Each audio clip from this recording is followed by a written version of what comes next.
హైదరాబాద్ అంటే భాగ్యనగరం.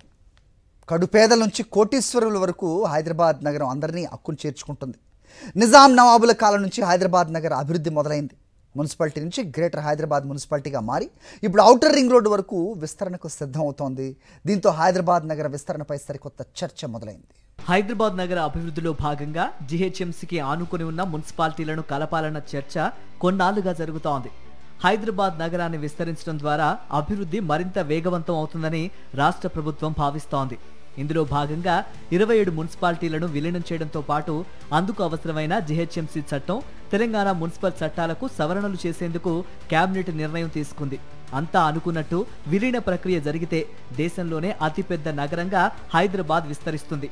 విస్తరణ తర్వాత జీహెచ్ఎంసీ పరిధిలో 5 జిల్లాలు, 47 మండలాలు, 311 గ్రామాలు, 6 పార్లమెంటు స్థానాలు, 28 అసెంబ్లీ నియోజకవర్గాలుంటాయి.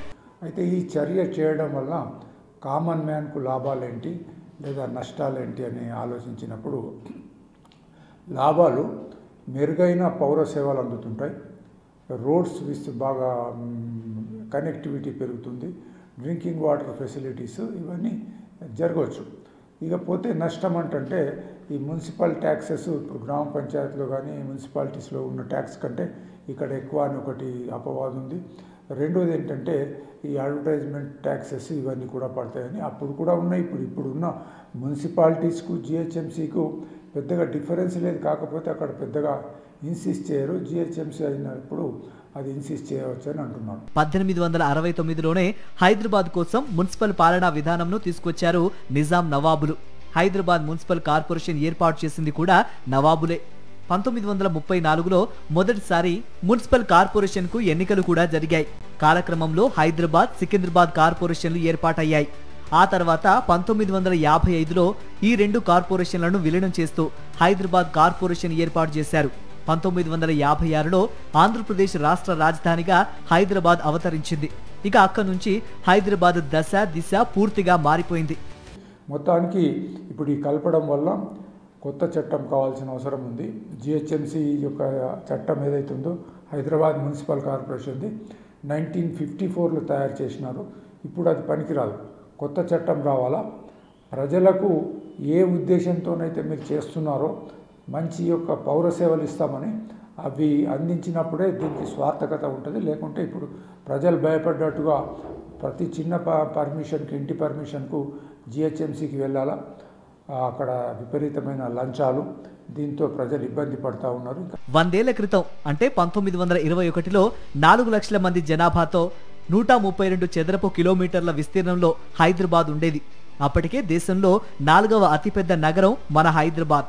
ఆ తర్వాత హైదరాబాద్ అత్యంత వేగంగా విస్తరించింది. 2021కి 1451 చదరపు కిలోమీటర్లలో విస్తరించిన హైదరాబాద్లో జనాభా 1,13,00,000కు చేరుకుంది. హైదరాబాద్ అభివృద్ధి కోసం ఉమ్మడి ఆంధ్రప్రదేశ్లో అప్పటి ప్రభుత్వం 1961లో తొలిసారి మాస్టర్ ప్లాన్ ఆలోచన చేసింది. అందులో భాగంగా కేవలం హైదరాబాద్ నగరంతో ఒక మ్యాప్ సిద్ధం చేశారు. 1968లో హైదరాబాద్ మున్సిపల్ కార్పొరేషన్ పరిధిని నిర్ణయించారు. డైరెక్టర్ ఆఫ్ టౌన్ ప్లానింగ్ నేతృత్వంలో తయారు చేసిన మొదటి డెవలప్మెంట్ ప్లాన్ కు ఆ ఏడాది కార్పొరేషన్ ఆమోదం తెలిపింది. 1956లో ఉమ్మడి ఆంధ్రప్రదేశ్ రాష్ట్రానికి హైదరాబాద్ రాజధానిగా మారింది. అప్పటి నుంచి హైదరాబాద్ నగర అభివృద్ధిపై ఫోకస్ పెడుతూ వస్తున్నాయి రాష్ట్ర ప్రభుత్వాలు. 1950 దశకంలో హైదరాబాద్ పట్టణ అభివృద్ధి మొదలై 1990కి వచ్చేసరికి నగరంగా అవతరించింది. ముఖ్యమంత్రిగా వైఎస్ రాజశేఖర రెడ్డి బాధ్యతలు తీసుకున్న తర్వాత హైదరాబాద్ నగర అభివృద్ధికి అనేక ప్రణాళికలను ఆయన అమలు చేశారు. హైదరాబాద్ అభివృద్ధిని దృష్టిలో పెట్టుకుని మున్సిపల్ కార్పొరేషన్ ఆఫ్ హైదరాబాద్ ను గ్రేటర్ హైదరాబాద్ మున్సిపల్ కార్పొరేషన్ గా మార్చారు అప్పటి ఆంధ్రప్రదేశ్ ముఖ్యమంత్రి వైఎస్ రాజశేఖర రెడ్డి. 2007లో హైదరాబాద్ చుట్టుపక్కల ఉన్న 12 మున్సిపాలిటీలు, 8 గ్రామ పంచాయతీల్ని మున్సిపల్ కార్పొరేషన్ ఆఫ్ హైదరాబాద్ లో విలీనం చేశారు. ఎల్బీ నగర్, గడ్డి అన్నారం, ఉప్పల్, మల్కజ్గిరి, కాప్రా, అల్వాల్, కుత్బుల్లాపూర్, కూకట్పల్లి, షేర్లింగంపల్లి, రాజేంద్ర నగర్, రామచంద్రాపురం, పటాన్చెరు మున్సిపాలిటీలను విలీనం చేసి గ్రేటర్ హైదరాబాద్ మున్సిపల్ కార్పొరేషన్ను ఏర్పాటు చేశారు. మెట్రోపాలిటన్ సిటీగా తీర్చిదిద్దాలనే ఉద్దేశము సెంట్రల్ గవర్నమెంట్కి ఉన్న, స్టేట్ గవర్నమెంట్కి ఉన్న ఒక రకమైన అర్బన్ ఆర్కిటెక్చర్ అనేది చూడాలి. అర్బన్ ఆర్కిటెక్చర్ అంటే కాన్సన్ట్రేషను, డీకాన్సన్ట్రేషను, శాచురేషను, సెంట్రోగ్రాఫిక్ పొజిషనింగ్ ఎలా ఉందో చూసుకొని పాపులేషన్ యొక్క డెన్సిటీని యూనిఫామ్గా డెవలప్ చేసే స్థితి ఉంటే చేయాలా, దాని ద్వారా ప్రజలందరికీ ఉపయోగపడుతుంది. రెండోది, ఒక హైదరాబాద్ని స్టేట్ క్యాపిటల్గా డిక్లేర్ చేయడానికి కూడా ఇది ఒక రకమైన బేస్ అవుతుంది. స్టేట్ క్యాపిటల్ సెకండ్ నేషనల్ క్యాపిటల్గా చేయడానికి ఇది ఒక మేజర్ బేస్గా అవుతుంది.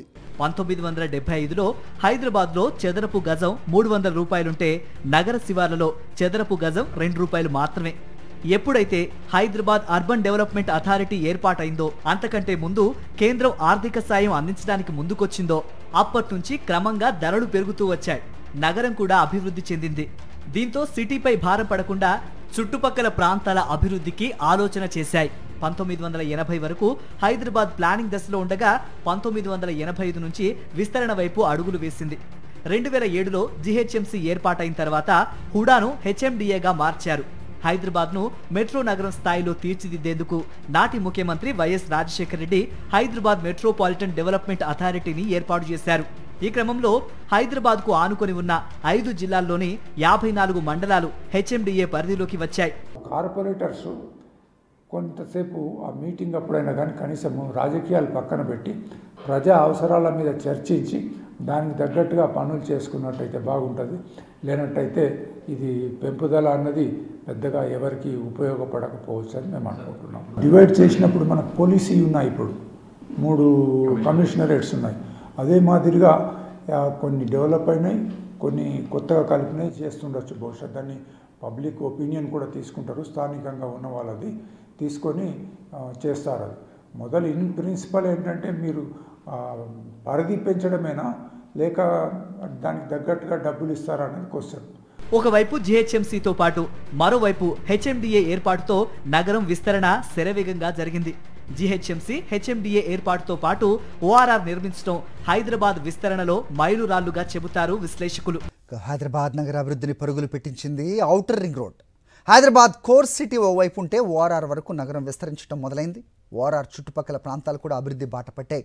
దీంతో తెలంగాణ రాష్ట్ర ప్రభుత్వం ఓఆర్ఆర్ వరకు రాజధానిని విస్తరించాలని సంకల్పించింది. ఫలితంగా దేశంలోని అతిపెద్ద నగరంగా హైదరాబాద్ మారే అవకాశాలున్నాయి. 1990 దశకంలో హైదరాబాద్లో ఫార్మాతో పాటు ఐటీ, వాటి అనుబంధ రంగాల వృద్ధి జోరందుకుంది. దీంతో ఆ తర్వాత భారీగా మౌలిక సదుపాయాలు, కనెక్టివిటీ పెరిగింది. జీహెచ్ఎంసీ హెచ్ఎండిఏ ఏర్పాటు తర్వాత 2008లో ఇంటర్నేషనల్ ఎయిర్పోర్టు కార్యకలాపాలు మొదలయ్యాయి.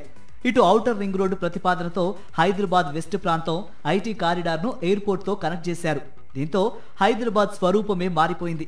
2014లో తెలంగాణ రాష్ట్ర ఏర్పాటు, ఇండస్ట్రీ ఫ్రెండ్లీ వాతావరణంతో హైదరాబాద్ సిటీ ఇమేజ్ మరింతగా పెరిగింది. ఒక విధంగా అర్బనైజేషన్ వరంగా తెలంగాణ ప్రజలకు ఉపయోగపడే ఒక అంశం కూడా తీసుకుని రావచ్చు. ఎందుకంటే రీజనల్ రింగ్ రోడ్ కానీ, అవుటర్ రింగ్ రోడ్ కానీ, ఇన్నర్ రింగ్ రోడ్ కానీ కాన్సెంట్రిక్ సర్కిల్గా వస్తున్నప్పుడు అది spread pattern up to half of Telangana area cover అయ్యే అవకాశం ఉంటుంది. కాబట్టి ఇది ఒక రకంగా మంచిగా తీసుకుంటే మాత్రము పాజిటివ్గా ఉంటుంది. జీహెచ్ఎంసీ విస్తరణ వల్ల నగరంలో ప్రణాళికాబద్ధ అభివృద్ధి జరుగుతుందని రాష్ట్ర ప్రభుత్వం చెబుతోంది. కోర్ ఏరియాతో పాటు శివారు మున్సిపాలిటీల్లో డెవలప్మెంట్ ఊపందుకుంటుందని చెబుతోంది. అభివృద్ధి అసమానతలు తగ్గి మౌలిక సదుపాయాలు పెరుగుతాయంటోంది. వివిధ ప్రభుత్వ శాఖల మధ్య సమన్వయం కూడా సులభమవుతుంది. మరోవైపు కార్పొరేషన్ ఆదాయం కూడా పెరుగుతుంది. నగరం విస్తరిస్తే ఎంతో కొంత మెయిన్ సిటీపై ఒత్తిడి తగ్గే అవకాశం ఉంది. మరోవైపు విలీనంతో శివారు ప్రాంతాల్లోని ప్రజలపై ఆస్తి పన్ను భారం పడే అవకాశం ఉంది. ట్రేడ్ లైసెన్సులు, భవన నిర్మాణ అనుమతుల ఫీజుల భారం పెరిగే అవకాశం ఉంది. ప్రజలకు ఉపయోగపడమైన ల్యాండ్ యూజ్ పరమైన కన్సెషన్స్గా డెవలప్మెంట్ చేస్తూ, ఎకానమీ పాకెట్స్ని జనరేట్ చేస్తూ, ఎంప్లాయ్మెంట్ జనరేట్ చేస్తూ, లివింగ్ రేటు తగ్గిస్తూ, లివింగ్ ఎర్నింగ్ పెంచే విధంగా చేసే పని అయితే మాత్రము ఈ డెవలప్మెంట్ అనుసంధానం చేయడం అనేది ఇంపార్టెంట్గా అవుతుంది. కానీ అది only from the point of view of the political కానీ, from the point of view of the economy కానీ చేసే పని అయితే దానికి ఇంపాక్ట్ ప్రజల యొక్క వ్యతిరేకతకి ఖచ్చితంగా లీడ్ అవుతుంది. ప్రస్తుతం జీహెచ్ఎంసీ పరిధి 625 చదరపు కిలోమీటర్లు, జనాభా 1.45 కోట్లు. విలీన ప్రక్రియ ముగిస్తే 1928 చదరపు కిలోమీటర్ల విస్తీర్ణం, 1.69 కోట్ల జనాభాతో దేశంలో ఉన్న మహానగరాల సరసన చేరుతుంది హైదరాబాద్. రాష్ట్ర రాజధాని హైదరాబాద్ నగరంపై రాజకీయంగా పట్టు కోసం ప్రధాన రాజకీయ పార్టీలు ప్రయత్నాలు సాగిస్తూ ఉంటాయి. బల్దియాపై జెండా ఎగరవేయాలని ప్రధాన రాజకీయ పార్టీలు ఎప్పటికప్పుడు పావులు కదుపుతూ ఉంటాయి. ప్రస్తుతం ఔటర్ రింగ్ రోడ్ వరకు జీహెచ్ఎంసీని విస్తరిస్తే రాజకీయ ముఖచిత్రం మారుతుందా? ఈ నిర్ణయం పొలిటికల్ పార్టీలపై ఎలాంటి ఇంపాక్ట్ చూపిస్తుంది? బల్దియాకు ఎప్పుడు ఎన్నికలొచ్చినా రాజకీయ పార్టీలకు అది ప్రతిష్టాత్మకమే.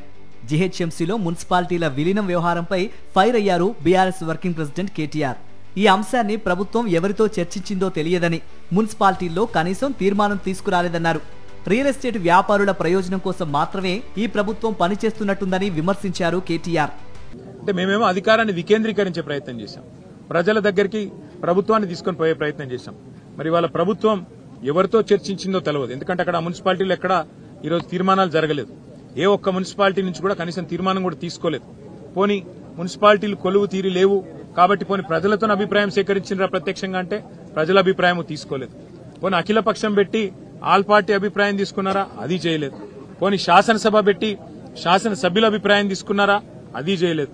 మరి ఎవరి ప్రయోజనాల కోసం, ఎవరి ఎజెండా కోసం, ఎవరి శాశ్వత దీర్ఘకాలిక మరి ఆలోచనల కోసం ఈ ప్రభుత్వం పనిచేస్తున్నదో మాకైతే తెలియదు. ఏ కారణం చేత ఈ ప్రతిపాదన ఇచ్చారు కూడా తెలియదు. బహుశా నేను అనుకోవడం అయితే కేవలం కొంతమంది రియల్ ఎస్టేట్ వ్యాపారులు, దళారులు వారి ప్రయోజనాల కోసం మాత్రమే ఈ ప్రభుత్వం పనిచేస్తున్నదనేది స్పష్టంగా కనబడతా ఉంది. పాత బస్తీ వరకైతే ఇప్పటికీ ఎంఐఎం పూర్తి స్థాయిలో పట్టు ప్రదర్శిస్తోంది. నగర విస్తరణపై ఆ పార్టీ అభ్యంతరాలు వ్యక్తం చేస్తోంది. उन्होंने आज टेबल पे एक एजेंडा रखा है, एजेंडा नंबर 2 बोलकर, जिसमें 27 म्यूनसिपैलिटीज 27 म्यूनसिपैलिटीज को मर्ज कर रहे हैं जीएचएमसी में.